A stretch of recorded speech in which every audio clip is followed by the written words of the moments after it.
Cricketers की tax अदायगियों की report सामने आ गई। खेल के मैदान में बहुत सौ को पीछे छोड़ने वाले बैटर विराट कोहली ने टैक्स की अदायगी में भी दीगर साथी खिलाड़ियों को पीछे छोड़ दिया है। तुम लोगों की औकात है उतने तो हम भिखारियों को दान कर देते हैं। ये विराट कोहली ने कहा है, सिर्फ इंडियन नहीं, पाकिस्तानी नहीं, दुनिया के हर खिलाड़ी को कि भाई ये होती है इनकम, ये कमाया जाता है। विराट कोहली खाली क्रिकेट के किंग नहीं है। विराट कोहली ने तो बता दिया कि वो पैसे के मामले में किंग है, क्योंकि किंग तो वही होता है जिसके पास सबसे ज्यादा दौलत होती है, सबसे ज्यादा जिसको कहते हैं उसके पास पैसा वगैरह होता है। तो विराट कोहली ने तो क्रिकेट में तबाही मचाई हुई है। बैटर विराट कोहली ने टैक्स अदायगी में सब भारतीय खिलाड़ियों को पीछे छोड़ दिया।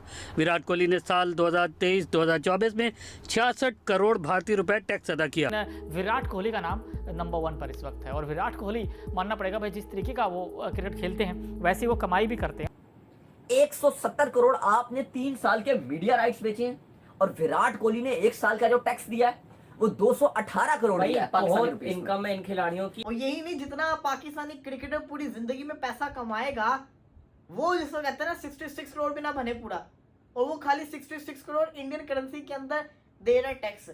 विराट कोहली ने एक साल में पाकिस्तानी 2 अरब 19 करोड़ रुपए सिर्फ टैक्स की मद में दिए हैं। हमारे कुछ बैटर्स, हमारे कुछ बॉलर्स, कोई भी ऐसा नहीं होगा जिसकी टोटल जिंदगी की मिलाकर इतनी जमा पूंजी होगी। आपको बता दें दोस्तों कि विराट कोहली ज्यादा टैक्स भरने वाले भारतीय एथलीट हैं। फॉर्च्यून इंडिया की एक रिपोर्ट के अनुसार आपको बताएं तो विराट कोहली ने 66 करोड़ का टैक्स भरा है। जितने पाकिस्तान ने 3 साल के मीडिया राइट्स बेचे हैं और उनका 1 साल में हाईली जो है टैक्स भरने वाले हुए खिलाड़ी दुनिया भर के बन चुके हैं। और फिर मैंने कहा कितना टैक्स हो जाएगा, एवरेज जिसको कहते हैं कितना हो जाएगा, इतने लाख हो जाएगा, 3-4 लाख हो जाएगा, 10 लाख हो जाएगा, मैक्सिमम जिसको कहते हैं 40-50 लाख हो जाएगा। तो जब मैंने खोल के देखा तो विराट कोहली को तो छोड़े, जो दूसरे क्रिकेटर से मैं उनके स्टैट्स देख के परेशान हो गया कि मतलब कि ये इतना पैसा कमा चुके हैं कि खाली जिसको कहते हैं सालाना जो टैक्स है वो इतना दे रहे हैं। चले यार, शाहरुख खान की समझ आती है, वो बहुत बड़ा एक्टर है, बिजनेसमैन है, उतना टैक्स दे समझ आती है। लेकिन क्रिकेटर की मैं बात करूं तो विराट कोहली ने इंडियन करेंसी के अंदर 66 करोड़ खाली टैक्स जमा करवाया है। टैक्स जमा करवाया 66 करोड़, पाकिस्तानी करेंसी के अंदर ये बन जाता है 217 या 18 करोड़। 218 करोड़ एक बंदा 1 साल का जमा करवा रहा है 2023 से 2024 का। आप अपना सर पीटने को आओगे कि मतलब कि इतने में तो यहाँ पे पीएसएल की जिसको कहते हैं 2 टीमें बन जाती हैं, बल्कि 2 नहीं 3-4 टीमें बन जाएंगी। और यही नहीं, जितना पाकिस्तानी क्रिकेटर पूरी जिंदगी में पैसा कमाएगा वो जिसको कहते हैं ना 66 करोड़ भी ना बने पूरा, और वो खाली 66 करोड़ इंडियन करेंसी के अंदर दे रहा है टैक्स।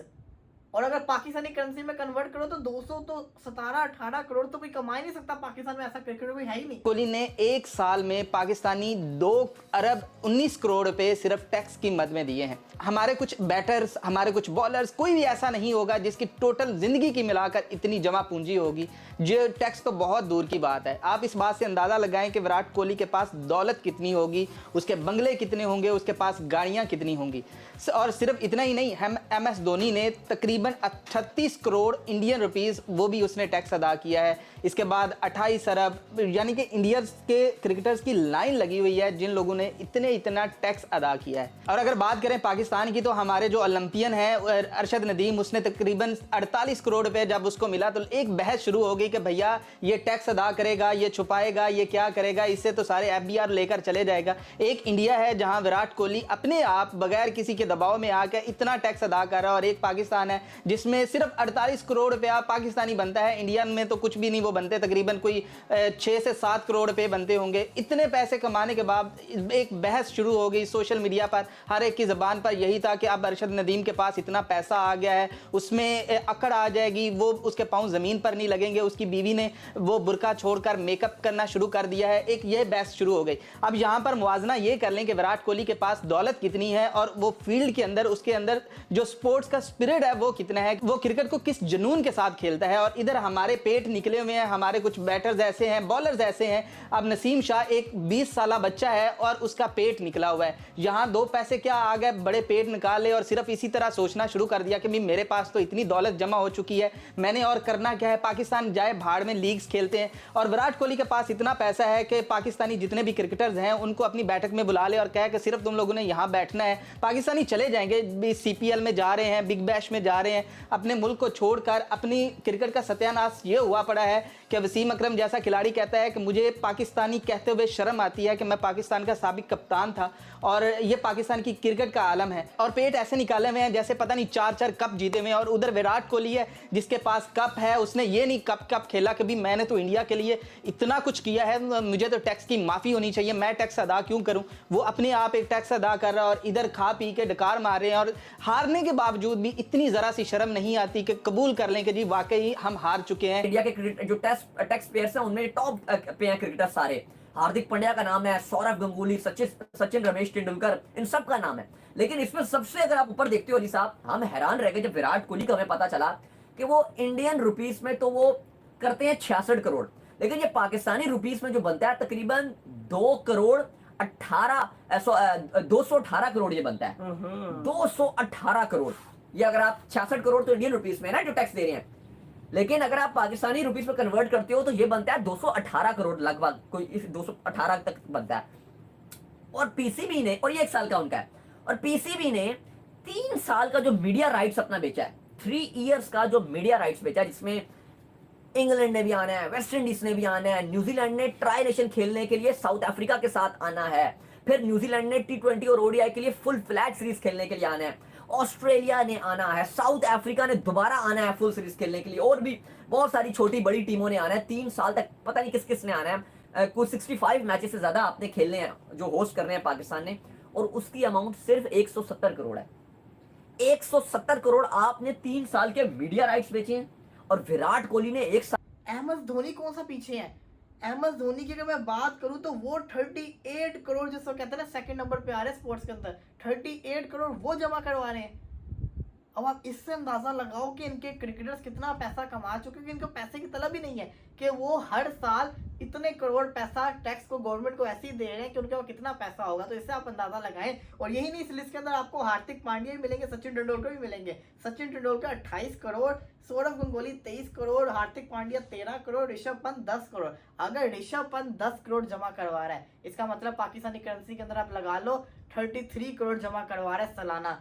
तो ऋषभ पंत 33 करोड़ 1 साल का खाली टैक्स जमा करवा, इसका मतलब ये है कि उसने 300-400 करोड़ कमा लिया होगा जो वो इतना जमा करवा रहा है। मतलब कि फिर तो आप ये अंदाजा लगाएंगे खाली पाकिस्तानी, दुनिया में ऐसा कोई क्रिकेटर है ही नहीं जिसे कहते हैं जो इतना पैसा कमा सके। तो ये शॉकिंग स्टेट था, मैंने आपके साथ शेयर कर दिया। यही नहीं, इसी के साथ से कहते हैं शुभमन गिल की एक स्टेटमेंट आ रही है। शुभमन गिल से पूछा गया टेस्ट से रिलेटेड का जो टैक्स दिया है वो 218 करोड़ दिया है पाकिस्तानी बहुत रुपीस में। इनकम है इन खिलाड़ियों की, क्योंकि आपको पता है कि मेरे घर तो डिश लगा हुआ है, तो डिश के ऊपर जो मैं देख रहा हूँ कि ज्यादा से ज्यादा इश्तिहारों में विराट कोहली आ रहे होते हैं, फिर आपके एमएस धोनी आ रहे होते हैं, इवन सचिन तेंदुलकर तक आ रहे होते हैं यार। अच्छा, इसके बाद अगर आप सेकंड बंदा को देखते हो तो पाकिस्तानी रुपीस में कोई इंडियन रुपीस में 38 करोड़ महेंद्र सिंह धोनी ने टैक्स दिया है। और यही अगर आप कोई इसको करते हो पाकिस्तानी रुपीस में तो ये 100 करोड़ से 1 अरब से बहुत ज्यादा बनता है। ये भी तकरीबन आसपास पाकिस्तान का जो मीडिया राइट्स जो हमने बेचे 70 करोड़ का, ये भी कोई 130-40 करोड़ तो बनता ही है। तो ये भी कोई करीब ही अगर आप देख लो तो ये भी हैरानकुन बात है कि जो धोनी का जो टैक्स है रिटायरमेंट के बाद भी वो भी इस लेवल का है। सचिन तेंदुलकर की अगर आप बात करते हो तो वो भी इंडियन रुपीस में तो 28 करोड़ दे रहे हैं और पाकिस्तानी रुपीस में ये भी 100 करोड़ से ज्यादा बनता है। 100 करोड़ से ज्यादा सचिन तेंदुलकर ये भी टैक्स दे रहे हैं। तो जितना का हमने 3 साल का मीडिया राइट्स बेचा, 3 साल का, उतना का ये 1 साल का खाली टैक्स दे रहे हैं।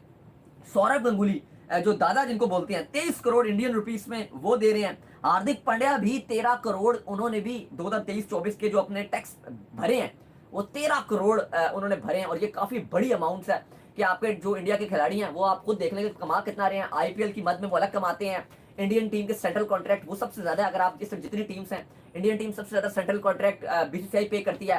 फिर मैच फीस भारत की वो बहुत ज्यादा, और टॉप अगर आप कंपैरिजन करते हो ऑस्ट्रेलिया इंग्लैंड तो आपको इनकी टॉप लेवल पे इनकी आपको मैच फीस नजर आती है। और फिर उसके अलावा जो कॉन्ट्रैक्ट्स हैं, जो ब्रांड्स जुड़ते हैं वो तो लातादाद है। जिस तरह के ब्रांड्स इनके साथ जुड़ते हैं हर किसी की कोशिश होती है कि हम इनको ही पैसे दें, जिस तरह से विराट कोहली जितना चार्ज करते हैं। तो अली साहब ये बहुत ही हाईली अमाउंट है। थोड़ा सा आप अगर देखो तो हमें इस बात का दुख होता है। मैंने इसलिए ये बात बोली कि पीसीबी 3 साल में 170 करोड़ रुपए कमा रहा है मीडिया राइट्स में। भाई आप कुछ खेलोगे तो हम अच्छा नहीं कर रहे, खेलोगे तो पैसे मिलेंगे। अल्टीमेट आपका बाबर आजम पहले भी कोई बहुत तीर खां मार खां नहीं था, तीसरे नंबर पे आता था। इसको सरफराज अहमद ने चौथे नंबर पे ला के तो इसको वापस लेके आया टेस्ट क्रिकेट में, वरना टेस्ट क्रिकेट में तो इसका था ही नहीं, ये ओडीआई क्रिकेट का प्लेयर था। नंबर 4 पे वो लेके आया कि यार तुम नीचे आओ। देखिए मैं आज सरफराज अहमद को बहुत मिस कर रहा हूं। पाकिस्तान सरफराज अहमद के बाद कोई कप्तान भी पैदा नहीं कर पाया। पाकिस्तान यासिर शाह के बाद कोई लेग स्पिनर पैदा नहीं कर पाया। पाकिस्तान सईद अजमल के बाद, कितना अरसा हो गया सईद अजमल को, पाकिस्तान उस क्वालिटी का कोई ऑफ स्पिनर नहीं पाकिस्तान की टीम बना पाई। और मैं आपको एक बात बताऊं कि वकार यूनुस, शोएब अख्तर के बाद पाकिस्तान की टीम टेस्ट का थ्रेटनिंग बॉलर नहीं पैदा कर सकती। एक आया था आमिर, उस वक्त वो थ्रेटनिंग था, आसिफ थ्रेटनिंग थे, वो पाकिस्तान की क्रिकेट को नजर लग गई किसी की, और उनकी जो है वो गलत हरकतों की वजह से पाकिस्तान क्रिकेट ने बहुत सफर किया। अब हमारे पास